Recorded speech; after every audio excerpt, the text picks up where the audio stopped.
नमस्कार, मैं हूं आंचल सिंह और आपका स्वागत है हमारे चैनल पर। यूएई और इजराइल के बीच ऐतिहासिक समझौता हुआ है और इससे शांति समझौते के बाद भारत ने भी बधाई दी। वहीं पर अमेरिका जैसे तमाम ऐसे देश हैं जो इसकी सराहना कर रहे हैं और ये कह रहे हैं कि पूरी दुनिया में अब शांति स्थापित होगी। लेकिन कुछ ऐसे देश हैं जो इसके विरोध में हैं, वो है टर्की, ईरान और फिलिस्तीन का ये कहना है कि ये यहूदियों की सेवा करनी हो गई और वहीं पर किस तरीके से टर्की और ईरान इस पर अपनी भड़ास निकाल रहे हैं। इसी विषय पर चर्चा के लिए हमारे साथ है राजनीतिक विश्लेषक पवन त्यागी।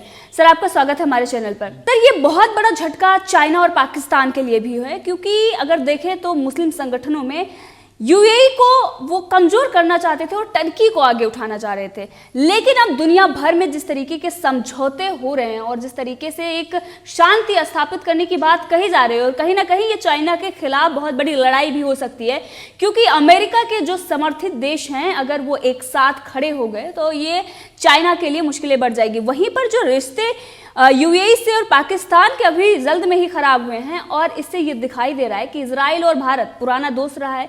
सऊदी अरब भी भारत का काफी अच्छा दोस्त रहा है और इन सब इस वक्त अगर बात करें तो ये सारे मोर्चे अगर किसी के लिए खुलते हैं तो वो पाकिस्तान और चाइना के लिए। क्या कहेंगे आप इस पर? देखिए, ये जो समझौता हुआ है यूएई और इजराइल के बीच में, वास्तव में इसके मूल में क्या है? अब आप समझिए इसको ऐतिहासिक क्यों कहा जा रहा है। ऐतिहासिक इसलिए कहा जा रहा है कि आप समझिए 1948 के बाद ये शांति के लिए किया गया समझौता है, जिसको लगभग 72 साल आज हो रहे हैं। 72 साल में यूँ तो जो इसकी बुराई करने वाले लोग हैं वो कहते हैं जी शांति समझौते तो पहले भी हुए हैं, लेकिन अब जो समझौता हुआ है वो दोनों देशों के लेकर के ये तय हुआ है कि वो इस पूरे एशिया क्षेत्र में शांति बहाल करने के लिए, जो भी अशांति फैलाने वाले कौन हैं कि जो आतंकवाद को बढ़ावा दे रहे हैं, मेन जो इसमें चोट है वो आतंकवाद के विरुद्ध है।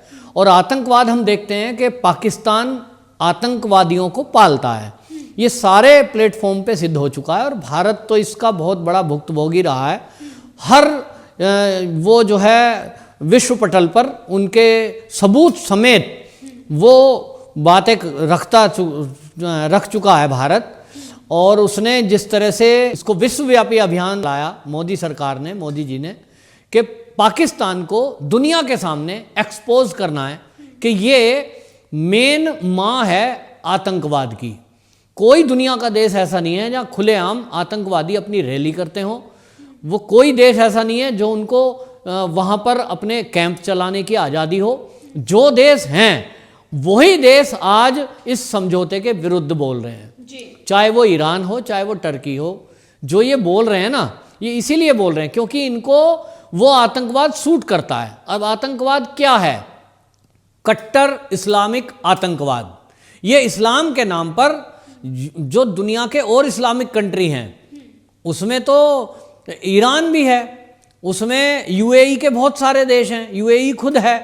तो वो जो इस्लामिक देश हैं उसमें कोई देश एक दो को अगर छोड़ दें, जिनकी ये बात कर रहे हैं, जो इसका विरोध कर रहे हैं, उनको अगर छोड़ दें, उसके अलावा बाकी अरब कंट्रियां इस समझौते के पक्ष में हैं और इससे खुश हुई हैं। क्योंकि कोई भी कंट्री हो जो अपने देश में शांति चाहता है, जो विश्व में शांति चाहता है, वो कभी भी आतंकवाद का पक्षधर कभी भी नहीं हो सकता। और इसलिए इससे सबसे ज़्यादा परेशानी किसको है और ये समझौता करा क्यों गया है? तो ये समझौता इसलिए किया गया है क्योंकि आप देखिए कि चीन की एक चाल है कि वो पाकिस्तान को आगे करके वो दुनिया के कई देशों में आतंकवाद फैलाना चाहता है। वो चाहता है कि मेरा ही कब्जा चले, इस पाकिस्तान पे मैं कब्जा कर लूँ, और इसलिए हथियार देने के नाम पर, उनको सुविधाएं देने के नाम पर आतंकवाद को वो फंडिंग कर रहा है इनडायरेक्टली। उसने पाकिस्तान को जो पैसे दिए हैं वो पैसा कहाँ खर्च होता है? वो परमाणु विस्तार पे होगा, वो आतंकवाद पे खर्च होगा। और आप देखिए कि वो समझता है कि भारत पे मैं कब्जा कर लूँ, उसके लिए ईरान भी उसके साथ खड़ा हो गया। पिछले दिनों जो गुप्तचर एजेंसियों की हमारे पास रिपोर्ट आई कि ईरान पाकिस्तान की मदद करने को तैयार है भारत के विरुद्ध। क्यों? क्योंकि भारत ने जब से ये कहा कि हम पीओके लेके रहेंगे, तो पीओके जा सकता है, पाकिस्तान से छिन सकता है। जब ये पाकिस्तान को पता लगा तो उसने अरब कंट्रियों पे एक गुहार लगानी शुरू की। 370 धारा 370 भारत ने हटा दी, वहाँ कश्मीर में बड़े अत्याचार हो रहे हैं, ये कह के उसने कोशिश की कि वो अरब कंट्रियों का वो सहयोग ले ले और समर्थन ले ले। उसमें वो कामयाब नहीं हुआ। क्योंकि वो मोदी जी की कूटनीतिक जीत भी है। और आपको बता दूं कि यूएई का उसमें बहुत बड़ा रोल रहा है और इसलिए पाकिस्तान से वो नाराज रहे हैं। संयुक्त अरब अमीरात जो है इसमें वो नाराज है पाकिस्तान के इस काम से कि आप देश में आखिरकार चाहते क्या हैं। आपकी जनता भुखमरी के कगार पर है और आप असलाह खरीदे जा रहे हो, हथियार खरीदने में पैसा खर्च कर रहे हो ज़्यादातर। तो इसलिए ये जो समझौता है, इस समझौते से आप समझिए कि होगा क्या। इस समझौते से इजराइल का और अमेरिका का दखल बढ़ेगा। वहीं आप देखिए जो अरब कंट्री हैं उसके अंदर सुरक्षा की भावना बढ़ेगी, क्योंकि इजराइल हम जानते हैं कि आतंकवाद से लड़ने के लिए किस तरह से टेक्नोलॉजी का यूज़ करता है और उसके पास किस तरह के उन्नत हथियार हैं जो दुनिया के कुछ ही देशों के पास हैं। और इससे क्या होगा, जब आतंकवाद खत्म होगा और अमेरिका का वर्चस्व रहेगा तो जो ये देश हैं 2-4 बचे हुए पाकिस्तान जैसे, ये कभी भी फिर हैंकड़ी नहीं दिखा सकेंगे, कोई आतंकवाद नहीं फैला सकेंगे। क्योंकि जब इजराइल की टेक्नोलॉजी काम करेगी, अमेरिका के हथियार काम करेंगे और भारत की सेना की शक्ति काम करेगी, ये गठजोड़ ऐसा मजबूत हो जाएगा कि कोई भी आतंकवाद के नाम पर एक गोली भी नहीं चला सकता, उसके पहले कार्रवाई हो जाया करेगी। और इसलिए आतंकवाद की कमर टूटने वाली है। और एक आतंकवाद अगर टूट गया, पाकिस्तान से आतंकवाद खत्म हो गया, तो चीन के पास कोई और जरिया नहीं है कि वो भारत को कमजोर करने की कोशिश कर सके। और इसलिए इनडायरेक्टली इस समझौते से जो परेशान है वो सबसे ज़्यादा चीन है, क्योंकि चीन को लगता है कि अब तो भारत के बॉर्डर पर जो उसने सेना खड़ी करी है, अब तो वो कुछ कर ही नहीं पाएगा। क्योंकि जिन देशों को लेकर के वो भारत में अस्थिरता फैलाना चाहता था, जिन देशों के माध्यम से वो यहाँ आतंकवाद फैलाता था, वो पाकिस्तान, वो ईरान उसके सपोर्ट में खड़ा हुआ, अब वो तो भारत की तरफ आंख दिखा ही नहीं सकते। और ये बहुत करारा झटका पाकिस्तान को लगा है और चीन को भी लगा है, क्योंकि अब टर्की हमारे से, भारत से डायरेक्टली भिड़ता नहीं है। लेकिन मैं भारत के लिए अगर बात करूं तो भारत के लिए ये चीन और पाकिस्तान को झटका है। जिन देशों में आतंकवाद ज़्यादा है, जो कट्टर इस्लामिक आतंकवाद को पसंद करते हैं, जिनको वो सूट करता है, वो देश में टर्की रहा है और वो पाकिस्तान के साथ खड़ा दिखाई देता है। ईरान भी पाकिस्तान के साथ खड़ा दिखाई देता है।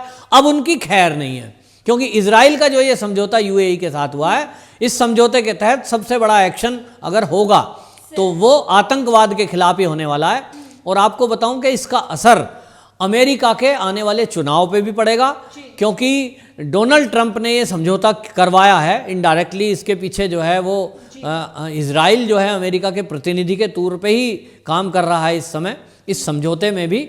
तो इसका श्रेय जो है कहीं ना कहीं डोनाल्ड ट्रंप को जाता है। और आने वाले अब दिनों में आप देखिए डोनाल्ड ट्रंप के जो अगले दिनों के भाषण होंगे, इसमें आप सुनेंगे कि वो कहेंगे कि हमने इजराइल का और यूएई का एक ऐतिहासिक समझौता कराया।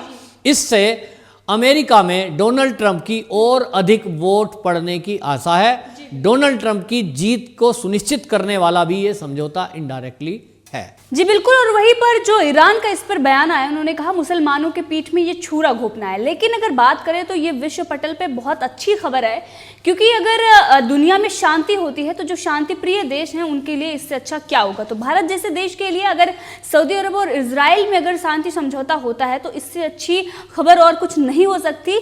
अगर बात करें पाकिस्तान को, तो पाकिस्तान क्यों इस पर बौखलाया हुआ है, ये जाहिर सी बात है, क्योंकि पाकिस्तान को यूएई का साथ हर मुद्दे पर चाहिए। लेकिन इजराइल भारत के करीब है, समर्थक है भारत का, और किस तरीके से आतंकवाद के खिलाफ जो लड़ाई इजराइल लड़ रहा है और उसमें अगर यूएई का साथ मिलता है तो इससे ये दिखाई देता है कि जो इस्लामिक संगठन है उसमें कहीं ना कहीं फूट पड़ने की आशंका जताई जा रही है।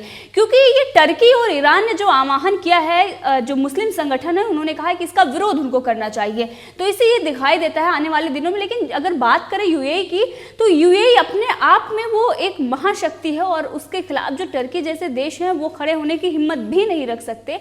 लेकिन पाकिस्तान और चाइना की पिछले दिनों ये चाल रही है कि यूएई को पीछे करके हम टर्की को आगे लेकर आते हैं और दिखाते हैं कि मुस्लिम संगठनों में ये देश महाशक्ति के रूप में दिखाने की चाल थी, लेकिन वो हर बार इनकी नाकाम हो गई। चाहे वो धारा 370 हो या फिर तमाम ऐसे मुद्दे हैं जो पाकिस्तान भारत के खिलाफ अपने प्रोपेगेंडे रचता है और उसमें सऊदी अरब का वो साथ भी चाहता है, लेकिन हर बार उसको सिर्फ और सिर्फ मात मिलती है। पिछले दिनों जिस तरीके से जो रिश्ते इनके खराब हुए हैं और चाइना उसकी भरपाई कर रहा है पाकिस्तान की तरफ से, जो लोन पाकिस्तान को चुकाना चाहिए था वो चाइना कर रहा था, क्योंकि चाइना इनडायरेक्टली पाकिस्तान को आतंकवाद के खिलाफ खड़ा कर रहा है और बैक सपोर्ट जो है वो चाइना की तरफ से है। तो अब जाहिर सी बात है कि ईरान, फिलिस्तीन, टर्की जैसे देश इसके खिलाफ खड़े होंगे। चाइना और पाकिस्तान उन्हीं का सपोर्ट करेगा क्योंकि वो उनको सपोर्ट कर रहे थे। और इस वक्त अगर बात करें तो दुनिया में ये बहुत बड़ा और ऐतिहासिक समझौता है। अमेरिका, भारत, ऑस्ट्रेलिया जैसे तमाम ऐसे देश हैं जो ये चाहते थे कि पूरे दुनिया में शांति स्थापित हो और अब इससे बड़ा और शांति समझौता कोई और नहीं हो सकता है। सर, आपका बहुत बहुत धन्यवाद हमसे जुड़ने के लिए।